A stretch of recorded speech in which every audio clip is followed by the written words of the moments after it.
To surpass the limits of imagination, to aspire for perfection, to be restricted only by oneself and to achieve what is yet to be dreamed, that is the beauty of human desire. Danger 4, Rarity 7, Sight 2, Speed 3. Desire is a Rarity tier 3 entity and can be found as early as floor 10, but it has a spawn requirement.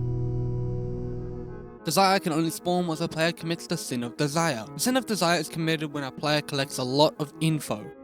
The exact formula is 150 plus 5 per floor amount of info. Example includes 200 info on floor 10, 250 info on floor 20, and 300 info on floor 30. In my case, on floor 11 I would have needed 205 info. However, once the Sin of Desire is committed once, it loses this spawn requirement and is added to the entity pool, spawning randomly just like anything else. Desire uses roaming pathfinding, which just means it roams the facility randomly. Once the player enters its line of sight, it will play a sound cue and chase the player it saw. Sometimes it will spawn 3 crystals on the player's location which float in place for a few seconds before firing 10 beams towards their targeted player.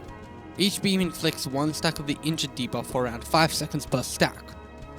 Injured decreases max stamina by 2 per stack, and there's a more detailed explanation in my manager video.